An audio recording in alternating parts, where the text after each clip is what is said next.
Hey, welcome to another episode of Chewing the Brew. This morning, it is still morning. It's also late June, in case the weather didn't quite look like that. It is the Pacific Northwest. We've had some warmer, sunnier periods in the last couple months, and they will come again, theoretically, over the next several months. But right now, in late June, it is overcast with a high in the low 60s, and it's perfectly pleasant. So, yeah. We're enjoying the moisture and cool we get before the warmth comes. So today I've got Trapdoor Brewing Company and Hetty beers. This is a collaboration. Both these breweries are pretty well recognized in the area. I'm not sure where Trapdoor is at, actually. Trapdoor is Washougal. Okay, and Hetty is down in Portland. And this is their off-season West Coast IPA. Being that both these brands are are recognized for being decent quality, I'm expecting this to be a decent quality beer. I mean, how often do I find a low quality beer or a beer that I find unpleasant because it has off flavors, right? Very infrequently. So I'm expecting average. I don't know. I'm expecting a good beer that I'm going to enjoy. Let's just put it that way. And it is a West Coast IPA, which for those of y'all who know, that is a style of mine. So let's dive in, eh?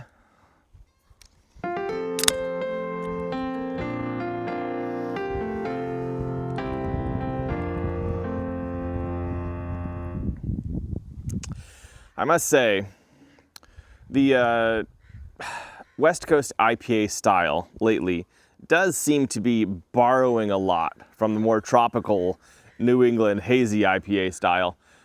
Generally, with a West Coast IPA, I'm expecting more pine tree, more juniper, more bracing levels of bitterness. And this, frankly, from this far away, smells of bubblegum and fruit punch and like mango. I mean, it smells like a wonderful bouquet of beautiful hop aromas.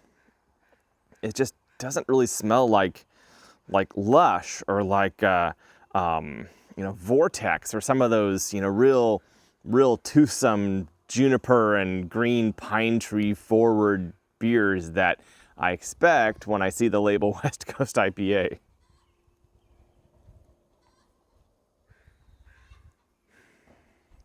It really smells beautiful. The aroma, very tropical. Not unpleasantly so, just very tropical. And yeah, that is. So color-wise, we're looking at a straw. And the head is pretty proficient, it's profuse, that word.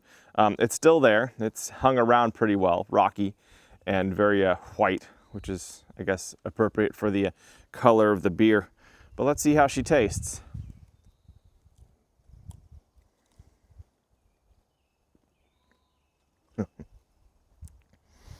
That is a juicy beer.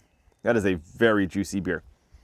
The malts are playing a pretty prominent part, like really nice, like white bread filling up most of the middle of the beer. That's really quite pleasant.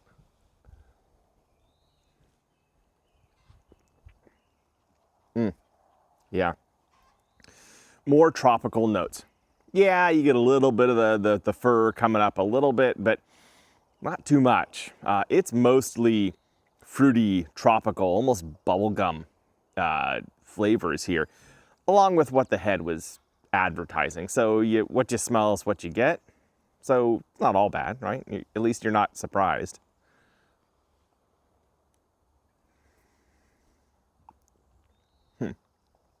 I suppose that speaks to the malleability of a style, how much it changes to suit tastes, and more developing, more newer hop styles, which are always being developed. And it does seem a lot of the newer hop styles, in my experience, tend to focus more on the fruity, even tropical aromas and flavors, which are certainly not unpleasant, just not that bracing West Coast pine tree juniper brush in your mouth kind of flavor that some of us old fogies might like. Yes, I am past my prime. I think that counts as old, right?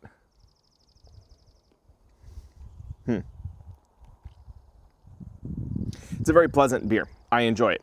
If you are a hophead, if you're an IPA lover, nice. The finish feels a little bit weak. You have these really big, beautiful, fruity, floral, tropical, just really beautiful hop notes at the beginning.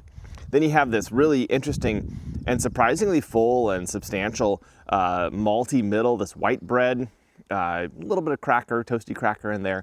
And then it seems to fall off. And it takes a really long while, a surprisingly long while for, I got the retro breathing, for the juniper notes, the pine tree notes to come and slowly build. Like even now, like what, 3 minutes into drinking this, 4 minutes into drinking this, and 4 or 5 swallows or mouthfuls, there's still this real like drop off. And you're wondering, okay, well, is that all? And then finally, this after aroma, after flavor starts to come in and build and play its part, and which is very much more West Coast.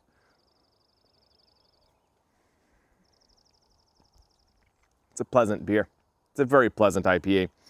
It's just yet another of the wonderful hop-forward IPAs that we have access to in our modern beer world, and I am certainly not going to complain at all about it, despite my possibly less than glowing terms. It's a perfectly delicious beer. I still give it 3 stars out of 4. It is a good beer, and it is one I enjoy. And yeah, I'm going to leave it at that. This is me, Matthew. I have been drinking and enjoying Off-Season, a West Coast IPA collaboration between Trapdoor and Hetty, and I will catch y'all on the flip side.